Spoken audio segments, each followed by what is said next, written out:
Hello, everyone, and Assalamu alaikum wa rahmatullahi wa barakatuhu. Welcome to hashtag What the Patriarchy, where we are planning the destruction of the patriarchy from its roots. Thank you for joining me. This is Shahnaz. I know I haven't seen y'all in a long time, and I apologize. Life was happening, and I needed a break. But here I am. Today we're going to talk about the hypocrisy and the double standards, the sexist double standards, sexist hypocrisies of our Muslim communities. And I know, sexist double standards are a universal plague. I totally know that and I recognize that, but I'm Muslim and I think most of my audience is Muslim. So here we are. This episode was inspired by my rage when I recently, just a couple of weeks ago, discovered that Ramy from the TV show Ramy gets invited by mosques to talk to the Muslim youth. If you know anything about this TV show, the one called Ramy, you know exactly why this is what the problem is and what I'll probably be talking about.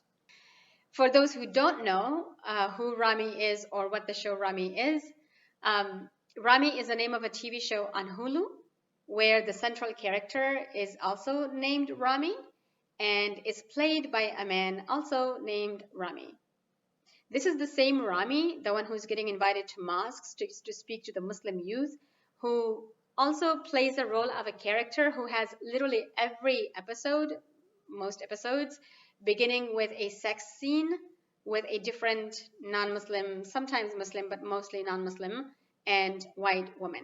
My problem here is not that a Muslim character has sex on TV. The issue here, we reward men for doing things that we would punish women for.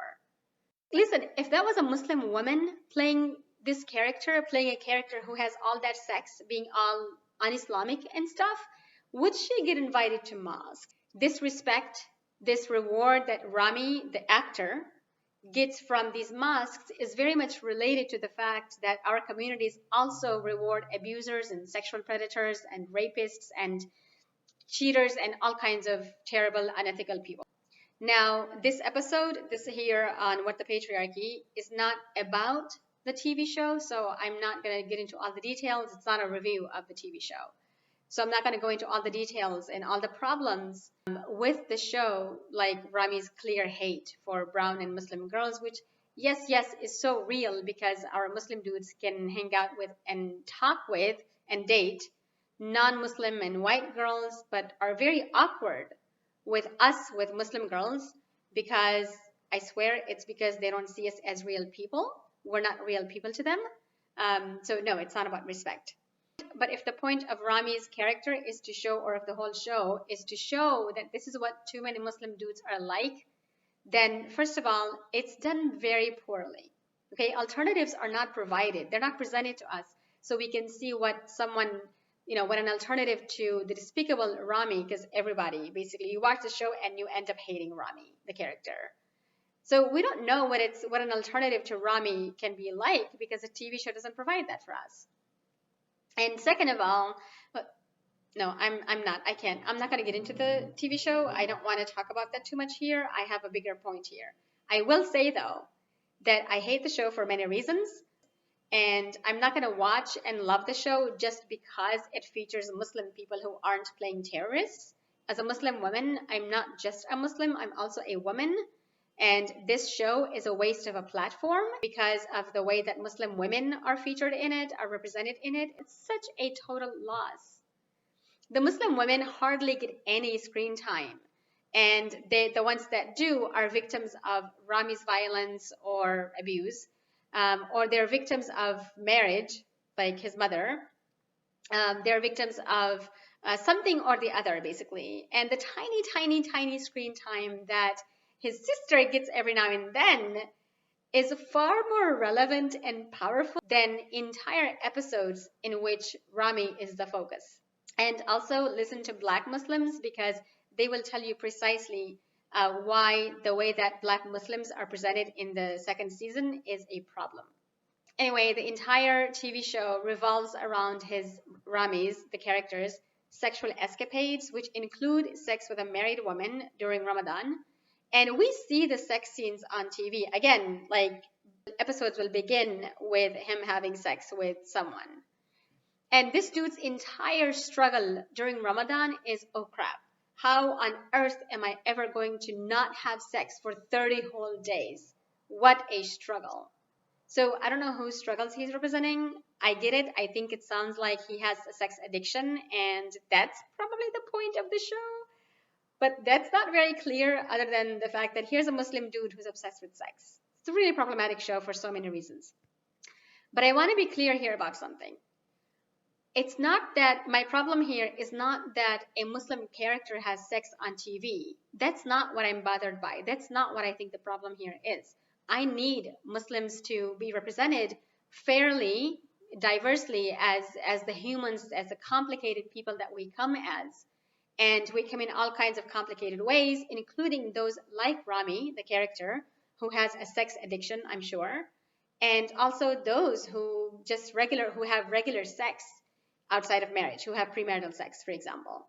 I don't support slut shaming, so I'm not here to say that that is a problem. That representation of Muslims who have sex outside of marriage is a problem. That's not the problem here for me.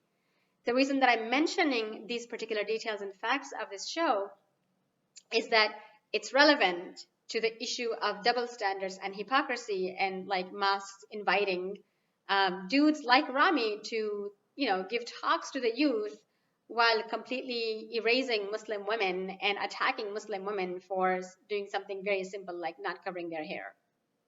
So to reiterate, this guy, the real life human who plays a character Ramy, gets invited to mosques to talk to the Muslim youth.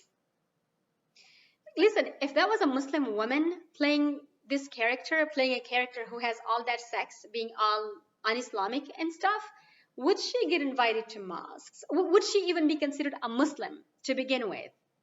We don't even get invited to mosques if we don't cover our hair. Our identity is placed on trial if we disagree with a male scholar, okay, even if we are scholars ourselves. But here's a guy who's literally being rewarded by the same community that attacks women for literally just existing, just breathing, and for hurting and for expressing that hurt, for outing the community for hurting us. We're ridiculed, we're demonized for supporting female scholars whose interpretations of Islam this community doesn't think is appropriate or Islamically acceptable, because our interpretations and practices of Islam as feminists threaten the patriarchy that our communities are so committed to. This respect, this reward that Ramy, the actor, gets from these mosques is very much related to the fact that our communities also reward abusers and sexual predators and rapists and cheaters and all kinds of terrible, unethical people, okay? Think Tariq Ramadan, for example, or Nouman Ali Khan. Tariq Ramadan initially claimed that he hadn't touched any of the women who were accusing him of sexual assault, okay? And so his supporters were like, oh, he didn't do it. He would never do something like that. See, he says he didn't do it. And he would never do something like that. He loves his wife and his kids. He's a good family man. He's written books on Islam and human rights and gender and so on. He would never, ever do something like that. But then enough evidence came out against him. And even he was like, okay, fine. Yes, I slept with, I don't know, this one or that one, but it was consensual. So you would expect the supporters to be like, dude, listen, you've committed adultery. That's wrong. That's not okay. And I don't know how to support you anymore. So either I'm going to stay completely silent or not support you at all. But no, these supporters, including the same religious scholars, quote unquote, who attack women for literally having opinions against male privilege, were like, oh, come on, that's his personal business. That's between him and Allah. And then later on, Tariq Ramadan also admitted to having had violent sex, quote unquote, with some of these women, and claimed that that too was consensual. The Muslim community continues to support him. Now, because Islamophobia came up a lot with Tariq Ramadan, I want to say that you, the Muslim community, don't get to use Islamophobia here as an excuse to support Tariq Ramadan. Do you think that Muslim women who are abused and raped and assaulted by these kinds of men don't experience Islamophobia. If anything, we have to deal with both Islamophobic and racist and sexist violence. The sexist violence that we face comes from our own communities, from inside our communities, whether from the men that we know in our personal lives, or from scholars and preachers and so on. And the Islamophobic form of violence that we face comes from the outside. That is not to say that we don't experience sexism outside of our own communities. We do. Sexism is a plague literally everywhere, Muslim or non. So we're double victims and double survivors, but nobody wants to talk about that. They only want to talk about Islamophobia when it comes to how it can help and enable and protect people like Tariq, Ramadan, and Nouman Khan, and so on. Oh my God, these poor Muslim men, they go through so much. Cut them some slack, or whatever the expression goes like. The only people who have publicly talked about the intersection of gender-based and racist violence or Islamophobic violence are some social advocates, and very honest social advocates that I'm aware of. And mostly they're women, and some of them themselves are survivors of these kinds of violence. Now, for Nouman Ali Khan, Homeboy is still being invited to give talks and lectures and khutbahs around the world to Muslim communities. His fan base has not decreased. If anything, I think it's improved and increased. So much for shutting down survivors when they come forward and out their abusers, and the patriarchy goes all, he's a good man, stop damaging his reputation. Whose reputation exactly is being damaged here? And whose reputation has been damaged here? These are men in positions of power. These are men with followers, with influence. And the people who are hurt are those who outed them, are the women that these men have hurt. And by the way, that's another reason why survivors don't come forward in the first place, or they're hesitant to come forward in the first place. So never ever again should you ask, why didn't she come forward earlier? Why didn't she say something earlier? Or this didn't happen because she would have said something earlier. You are the reason why they probably didn't say anything earlier. You see how we reward men for committing all kinds of violence against women in our communities? And I insist that's related to how we reward men for doing things that we would punish women for. Meanwhile, Muslim women, especially feminists, get death threats for simply practicing Islam differently, very non-violently and compassionately, I might add here, from what the patriarchy requires of us. Entire khutbahs are dedicated to attacking us, attacking Muslim feminists, Muslim women, for our opinions. And in these khutbahs, we're accused of being non-Muslims. And the people who are giving these khutbahs will say things like, see, this is why feminism is haram. If they attack us for not wearing the hijab, for having different opinions than these people, then can you imagine what they say about us and our Islam if we wore short dresses, or if we showed our shoulders and legs, or God forbid, if we slept with someone, or if we played a character that sleeps with someone outside of marriage? And you know what? For too many of us, we don't have to imagine, because we already experienced the violence of the community for our choices and our behaviors. We're not. Muslim feminists, Muslim women generally, are not given the benefit of the doubt. No one goes, that's between her and Allah, or that's her personal business, and who she dates and sleeps with is her business, and it doesn't mean that we stop supporting her. These hypocrites have no problem publicly saying, in fact, that the reason why Muslim feminists aren't legit Muslims is that they know, these particular individuals, our detractors, know a Muslim feminist here and there who either doesn't cover her hair or shows her legs or something, or dates. Those are bad. But when Ramy plays a role of a character who does something like that, let's invite him to mosques and celebrate him and invite him to talk to the youth of all people. Newsflash, by the way, the only thing that takes us outside of the fold of Islam is our own statements, our own decision to not be Muslim anymore, our own statements that we're not Muslim anymore. No one else gets to decide on our behalf if we're Muslim or not.